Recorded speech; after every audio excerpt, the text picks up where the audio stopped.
Hello, and welcome to The Rest is Politics with me, Rory Stewart. And me, Alastair Campbell. We're recording this episode on the hottest day of the year, but hopefully we'll still be able to disagree fairly agreeably all the same. How are you anyway, Alastair? What are we going to kick off with? Well, I think we have to kick off with the heat. It is, I'm getting really bored with talking about how hot it is, but it is bloody hot. I'm actually sitting in a very, very hot and steamy office somewhere in SW1. I also, just on heatwaves, Rory, I read an extraordinary piece. As you know, I'm quite big on the mental health agenda. I know you are too. And I read a piece on The Conversation by a couple of professors, one from Oxford, Lawrence Wainwright, and one from Zurich, Eileen Neumann. And it had some horrific stats about the impact of heat waves on people's mental health, including, for example, every 1% rise in monthly average temperature leads to a 2.2% rise in mental health deaths. And the other thing, as you know, my brother had schizophrenia and spent a lifetime on antipsychotics. And the other thing is that antipsychotics are very dependent. Lithium is the same for bipolar. They're very dependent upon on the body temperature. And one of the side effects of antipsychotics is that it decreases your thirst. So it stops you feeling the need to drink. So it was just a fascinating sort of, I think we all sort of see the stuff of, people frying eggs on the pavement and is the planet going to self-destruct and all that. But then you just realize that even something like mental health has this sort of, pretty stunning impact of the current heatwave. So one of the things that I've just been out on the west coast of America, and one of the reasons I'm sounding a little croaky is I think I've been traveling for something like 32 hours with two small children. I just basically got off my last EasyJet plane and into this conversation. But one of the things that's very striking there is that essentially there is now a drought stretching from Colorado to California. And California produces about half the fruit and vegetables of the United States. And of course, we're seeing the same in the Horn of Africa. We're seeing the same in Italy. And I think this is probably the first time that we're really seeing very, very clearly the way that climate change is going to feed into economic recession and feed into problems of supply chains. I think this is the year where that's really going to become most obvious. And do you know what? I don't know if you were able in your travels to catch up with the Conservative leadership debate last night, but it's just extraordinary that the whole debate was on climate change. Well, it wasn't really a debate about climate change. It was how do we best avoid having to talk about climate change? And I mean, there is such a kind of gap, it seems to me, between the world as it is and the problems that we face and the way that politics is facing up to them. And I mean, how has climate change become just another sort of issue of polarization where if you're very right wing, you basically say it doesn't really exist? So I think that's an extraordinary question. I mean, and I think that started in the United States. And one of the problems is the way in which right wing discourse imitates in some strange way what happens in America. But it's also remarkable how quickly it's happened in British politics, because whatever you think of David Cameron, Theresa May, and actually Boris Johnson, I have basically nothing good to say about Boris Johnson, but he was at least interested in the environment, something that it's one of the few things that he actually has consistently cared about. And it was so central to what David Cameron was trying to do, was to try to lean in his case, to international development, but also into climate. And of course, it was Theresa May who set this target, and the Conservatives tried to be proud of that target recently as 2019.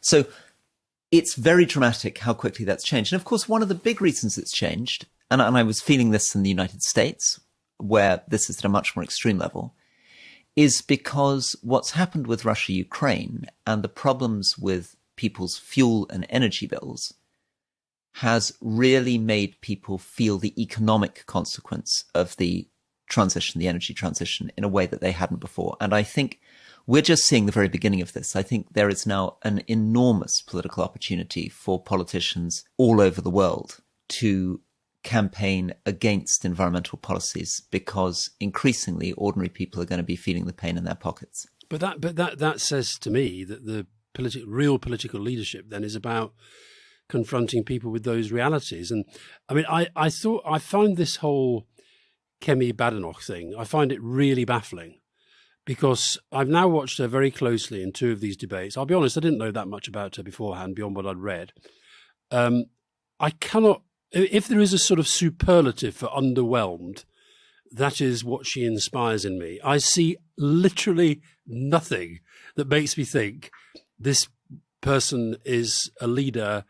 And yet I then look at the sort of public polls and they say basically they thought that she and Liz Truss were the weakest of the five.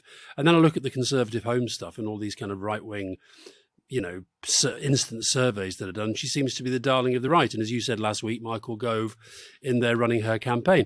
But she really said, she basically said, I mean, I'm slightly, I hope I'm not overly misrepresenting this, but she basically said we can't really tackle climate change because it's going to cost people, and we've got a cost of living crisis. I mean, it's the sort of looking at the short term without any fixation on the long term is the worst sort of leadership. And most of the candidates, we're now talking about the ITV debate. Most of those candidates were very, very close to saying that, weren't they? Yeah. And that's because it's the member. That's what the members think. I mean, there's a survey in the Times today. It's number 10 of the issues that they think the Tory leader should be tackling. Not just the members, unfortunately. I think the problem is that the Russia-Ukraine situation has demonstrated to people what the energy transition is going to feel like. I think I've said before, my really starkest memory of this is when I was running to be Mayor of London, and a very senior member of the cab drivers union said to me, I can tell you how you're going to win this election. And I said, oh, brilliant. How am I going to win the election? He said, what you've got to do is you've got to go to out of London and point out to people that Sadiq Khan's congestion charge is going to cost them £65 per family per week to run their old car, and you'll win this election. Now, obviously, I wasn't prepared to do that, but I glimpsed there why people do this. If you really believe this is what's going to win you an election, of course, one of the things he was pointing to here, and I think this is something that we should all be more self-reflective about, is that the cost of the climate transition falls very, very heavily on low-income households. Because often we're paying for it by putting levies on people's fuel bills. We're not paying for it out of general taxation. It's not that the wealthy, as should be the case with income tax, are paying higher rates of tax towards the energy transition. You're hitting the very poorest because you're taxing their cars, you're taxing their fuel bills, you're taxing them at the pump. Rory, just on your point about the drought in America, what sense did you get about? Because the other debate that is just not happening here, it seems to me, is the debate about future food security, which we've talked about once or twice. But with all that's going on in Ukraine and with the grain problems that are now being very successfully exploited by Putin, I would argue, he is deliberately now kind of creating food supply problems, famine problems in different parts of the world. What sense did you get of whether that is just going to become another sort of Republican Democrat polarized debate about, it's woke to say that we're going to, run out of food if we're not careful? What struck me in the United States is that they're in a very different position to Europe. And I'd forgotten this, that of course they are much more self-sufficient than we are with all their problems. Britain, or Finland, for example, I was talking to a Finn. I think Finland grows about 50% of its own food, Britain probably about 60%. And of course, the United States can insulate itself if it wants. It is entirely energy self-sufficient if it wants to be. It's entirely food self-sufficient if it wants to be. It's just a very, very, very big country. And we're not in that situation in Europe. And I think one of the reasons why an asymmetry, we're going to end up with a different long-term reaction to Russia-Ukraine, and almost certainly a very, very different reaction to what would happen if China invaded Taiwan, is that the United States is able much more confidently to say, fine, we'll build our own semiconductor chips, we'll grow our own food, we'll have our own fuel. They can become protectionist with less extreme costs than Europe can. They're very worried about the semiconductor situation, though. You've got this situation where they're desperately trying to get, they've got the Taiwanese, I think, and the Japanese on board for this Chip 4 thing that they're trying to get going, but they're still sort of working on the South Koreans. And I think I'm right in saying America's only got 10% of the semiconductor production market. Chinese way ahead, Taiwan not far behind. And I hadn't quite realized until recently, Biden actually signed an executive order recently with a big review of the policy on this. I hadn't quite realized how central it is to their kind of growth strategy because of AI and quantum computers and all this stuff. Alastair, just to take listeners back to the fundamentals, as we've said in the podcast before, Taiwan produces 50% of the world's semiconductor chips. But more importantly, Taiwan produces 92% of the world's advanced semiconductor chips. And nobody, I mean, this is very, very weird. Nobody in the United States or Europe has actually begun to really think through the worst case scenario. So if there's a chance, we don't know what that chance is, but let's say 20, 30% chance that Xi Jinping decides that in the next 5 years, he wants to go after Taiwan. And by doing so, we end up with sanctions against them, counter sanctions, and we end up cut off from those chips. The consequence is beyond imagining. Mm. The advanced semiconductor chips are obviously the things that you need to run advanced military equipment, advanced jets. But ordinary semiconductor chips will also become in very short supply. Now, the US is going to be in a better position again than Europe on this. I cannot begin to tell you how bad it will be because let's say 50% of the world's semiconductor chips, ordinary ones, are suddenly removed from production. There will be a frenzied bidding war, which will make the bidding war about vaccines seem tiny. Mm. The rich countries will try to buy every last semiconductor chip in the world. And places like Africa, basically their telephones will collapse. Yeah. Their distribution systems will collapse. So you think about it, everything now depends on semiconductor chips. Every supermarket, the barcode reader depends on semiconductor chips. The just-in-time delivery systems depend on semiconductor chips. Our vulnerability to this is extraordinary. We've created a world in which we have created an almost complete dependence on these things to run our basic life support systems. And it's hitting all of those American industries as well, which is why they're worried about it. But again, it underlines just the sort of the paucity of the debate in this Conservative Party leadership. I mean, they're all having a debate about the economy that it's the same debate that we had when Margaret Thatcher was about. It's about taxing. It's about cutting taxes. It's about a bit of spending here and there. None of them have anything that you could define as a strategy for growth. None of them that I can see. So actually, yes, so very interesting watching that debate. One of the things that I think was going on there, I don't know what you felt about this, is that basically they're trying to paint Rishi Sunak as the continuity Boris Johnson candidate. They're trying to land on him. And that's including people like Liz Truss, who've been sitting in the cabinet with him for the last 2.5 years. But the whole tone of that debate was to try to make Rishi defend what the government was doing. And he did a reasonable job, but the risk is he ends up sounding like a sort of boring status quo, well, we've got to be thoughtful. And he sounds like the Treasury man, doesn't he? And Liz Truss is obviously channeling a radical pseudo-Thatcherite view. With the little bow on the first debate. Yeah, and the first debate, she literally dressed as Mrs. Thatcher, which was very peculiar, like sort of Barbie doll of Mrs. Thatcher. But I think there's something going on there which I don't know whether you will have picked up as much as I do as somebody who was a conservative, that what Liz Truss is saying will be deeply, deeply popular with many, many conservative voters. It's not that they necessarily have very detailed views on where the deficit or debt is, or even very detailed views on what the drivers of inflation are. But their basic belief is that you need to deregulate, you need to cut taxes, and you need to generate growth. So what she's doing is she's presenting herself as that person, and she's presenting Rishi as the sort of wet consensus, no action person. Just so listeners aren't confused by anything that may have happened since we recorded this, we're Monday evening. One of them is going to drop out tonight. My money's on Tom Tugendhat, though I think actually it should be, frankly, any one of them.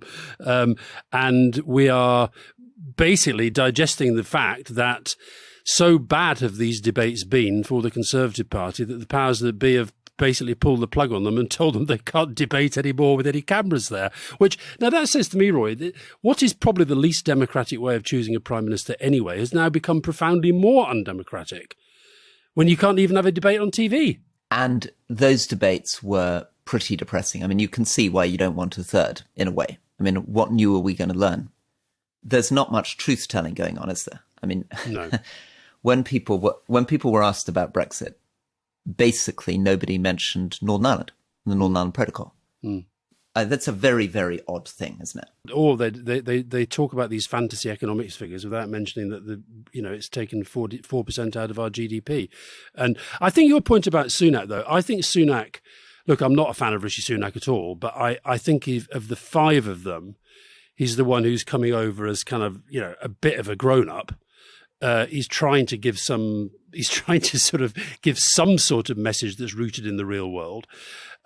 Liz Truss strikes me as somebody, as you say, she's channeling Thatcher. She's speaking, even the question about the pay rise for the public sector.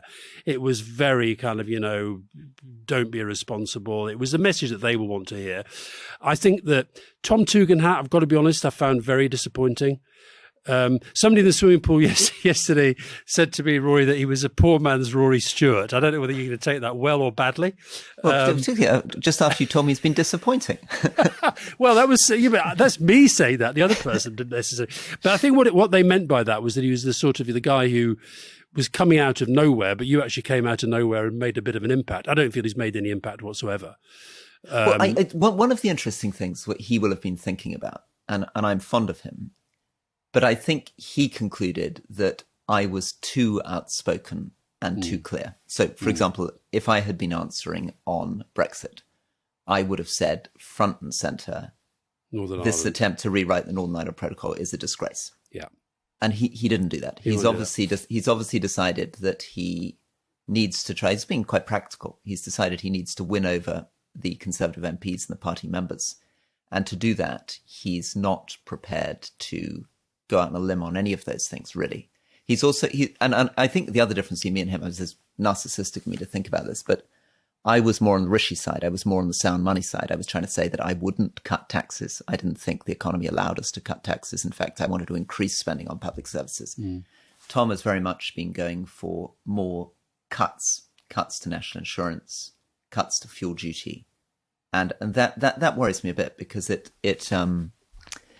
think the big difference, they're sounding Thatcherite, but if I was going to be unfair, I would say that the point about Mrs. Thatcher is that, yes, she believed very much in cutting taxes and she believed very much in deregulation, but she also believed in sound money.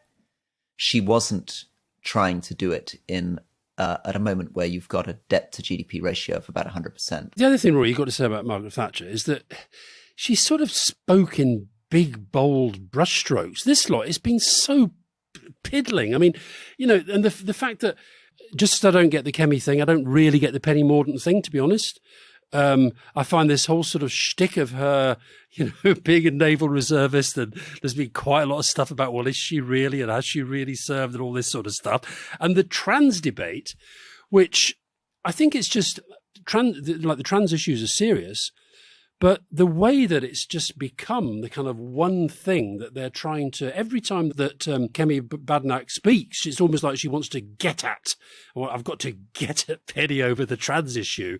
And I've just found the whole thing so depressing. I mean, the idea of one of these five being prime minister as a result of this process, I mean, admittedly, they're replacing the worst prime minister in history, but it's not impossible that they'll be in pretty much the same league quite quickly, with the possible exception of Sunak.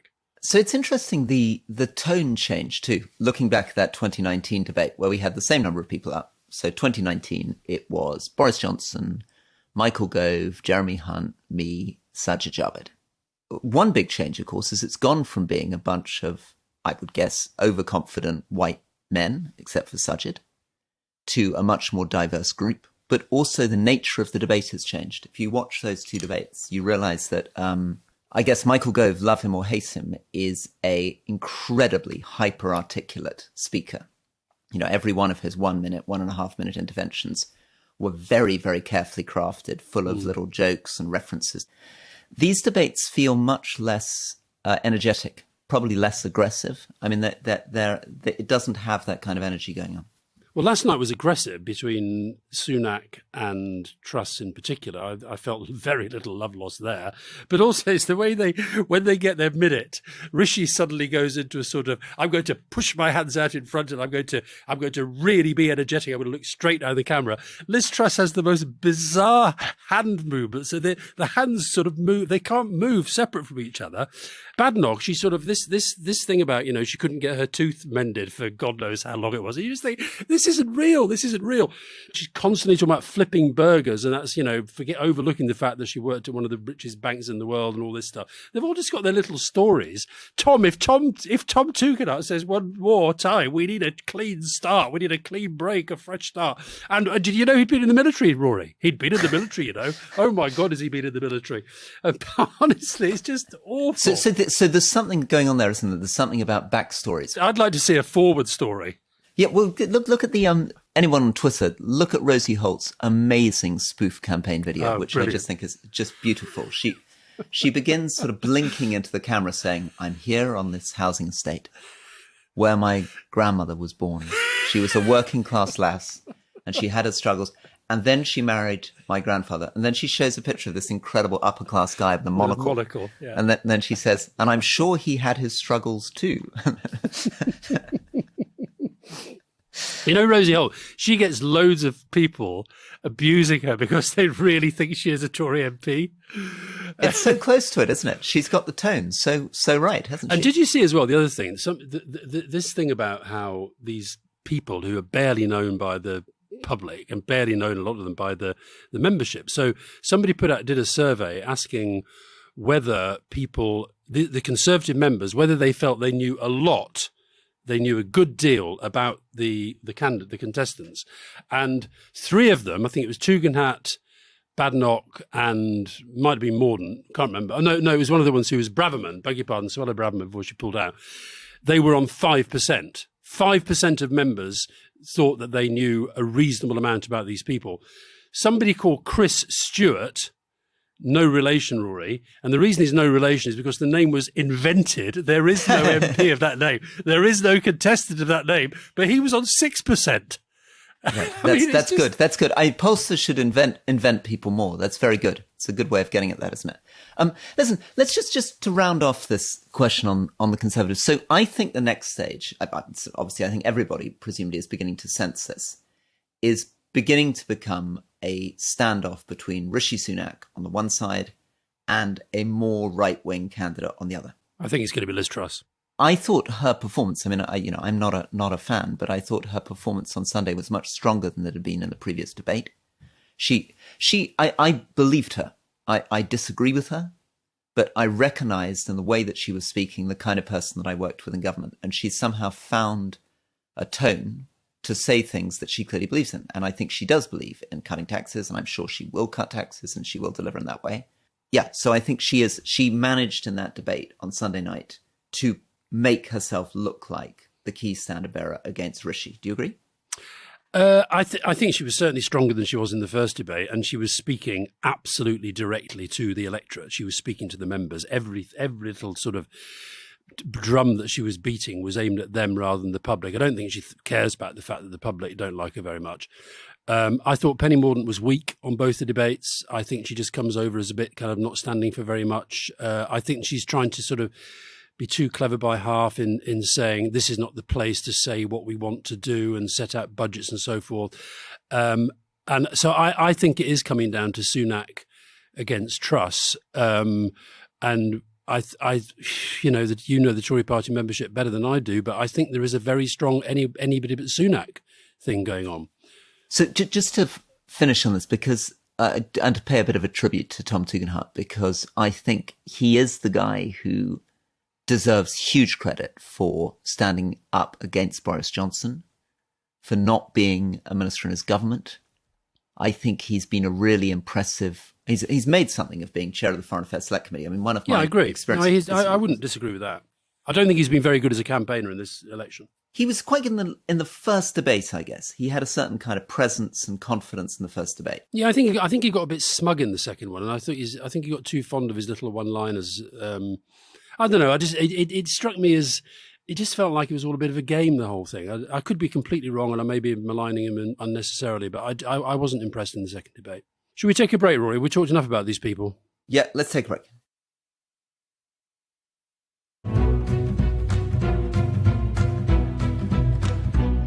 Welcome back to The Rest is Politics with me, Rory Stewart. And me, Alastair Campbell. And you're doing very well, Rory, considering that you've been travelling for God knows how long with two small children. Well, you'll be pleased to hear I'm eating a shortbread biscuit to try to keep me going. A true Scottish thing. So while I eat my biscuit, Alastair, go on, give us some thoughts on the world.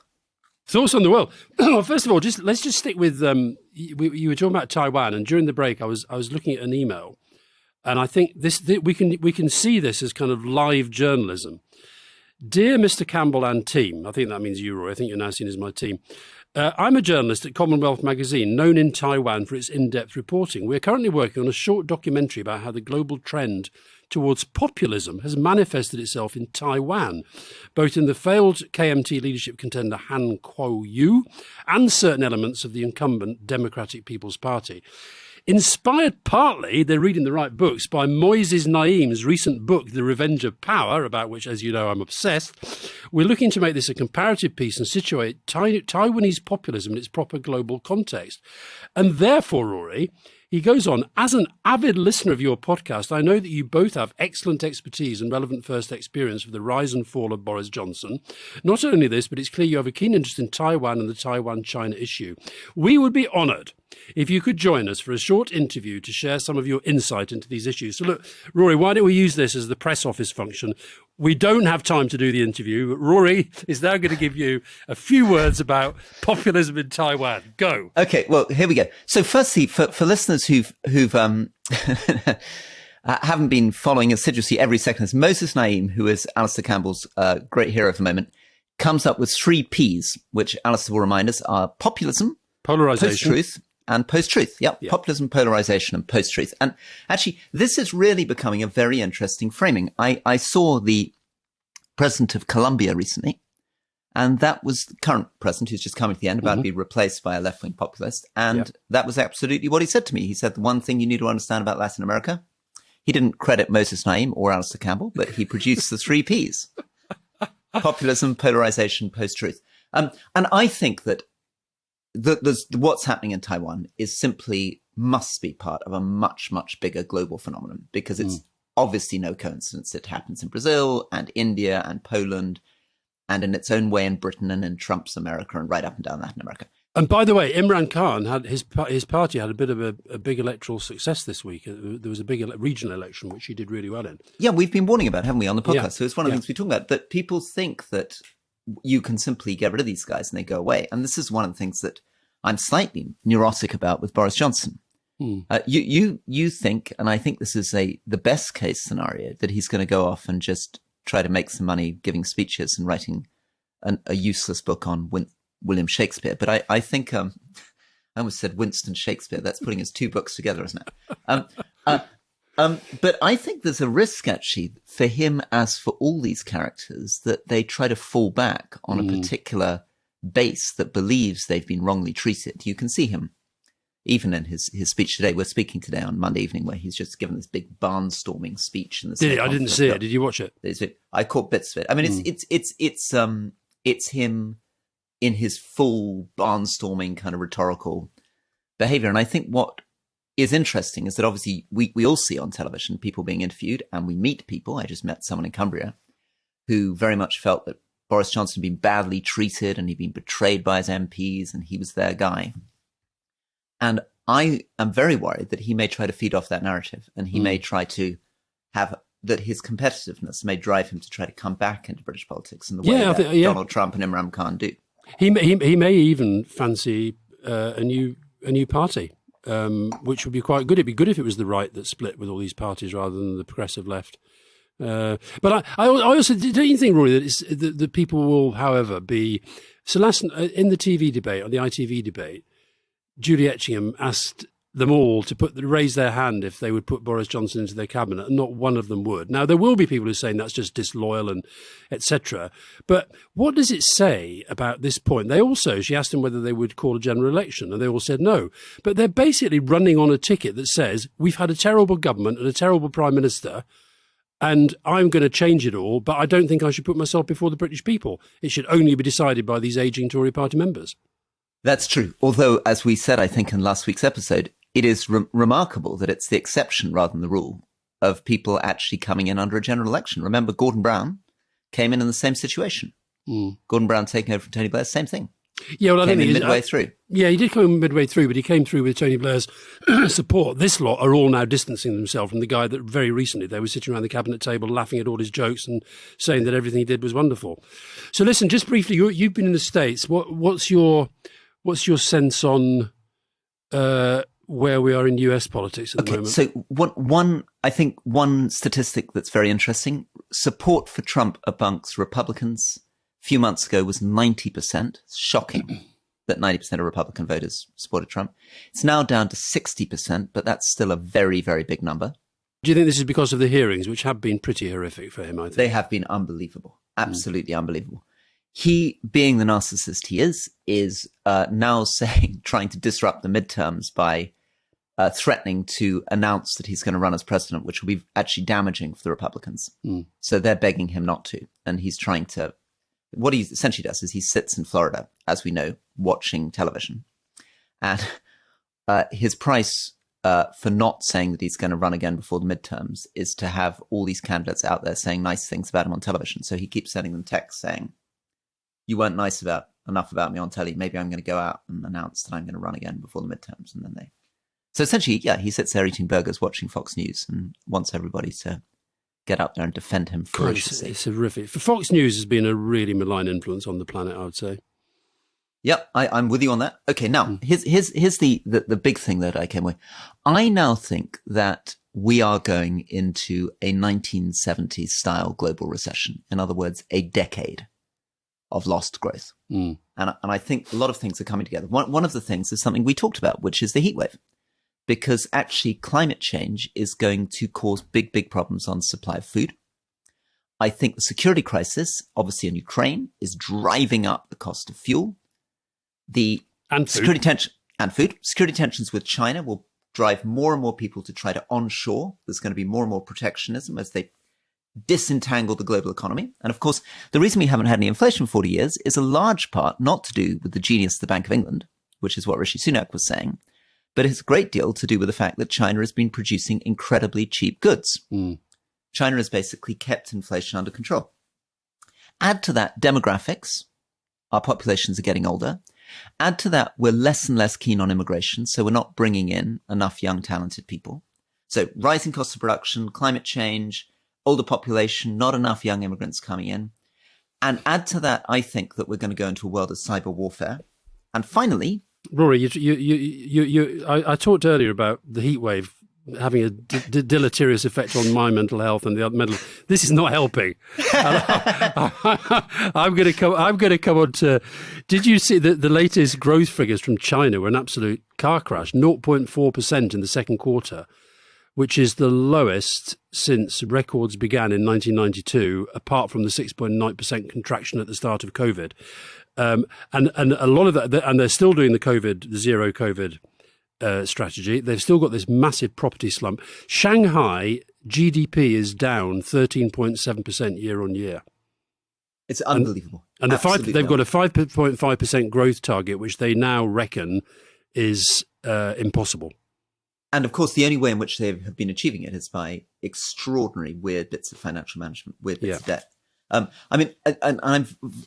of the things that I think none of these candidates are grappling with, and no politician's really grappling with. I mean, I saw quite distinguished Democratic congressmen in the States yesterday. They are absolutely you love the distinguished adjective, don't you? You love a distinguished. Well, I keep referring to being on the podcast with this distinguished former communications director. No, you don't. That's a lie. Anyway, tell me what the distinguished... Does it sound better in French? Can I say distinguished? Does that sound better in French? Distingué. No, it doesn't really. It doesn't. No, it sounds elitist.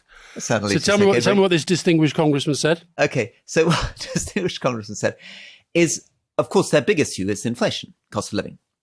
And he says they have to own it. But the problem is, how on earth do they own it if they don't have a solution to it? So owning it means at the moment trying to blame Russia and Ukraine for the cost of living crisis. But all that will do is that will create huge opportunities for any entrepreneurial politician to say, well, in which case we should let Putin have that bit of Ukraine if it's causing this economic crisis. Just in the same way as I was saying, any entrepreneurial politician will take advantage of the costs of trying to do climate transition.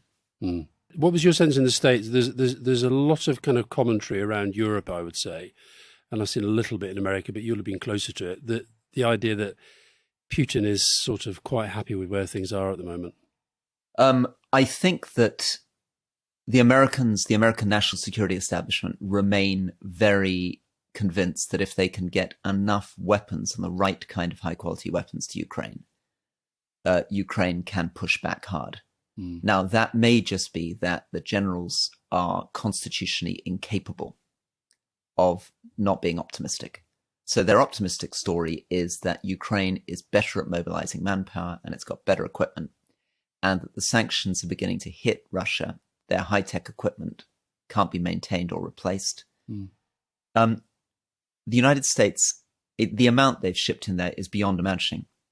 People now estimate that they've provided $50 billion worth of assistance to Ukraine. But hold on, I thought Liz Truss was single-handedly facing down Vladimir Putin. I'm shocked that the Americans are also involved. Well, it's extraordinary, isn't it? Whenever you go to the United States, you suddenly discover that having believed that Britain was doing everything on its own, that somehow the Americans are spending 10 times as much as we are, and they hadn't really noticed that we were doing quite as much. But the $50 billion is extraordinary. $50 billion would be enough in direct cash transfers to lift about half the population of Africa out of extreme poverty this year.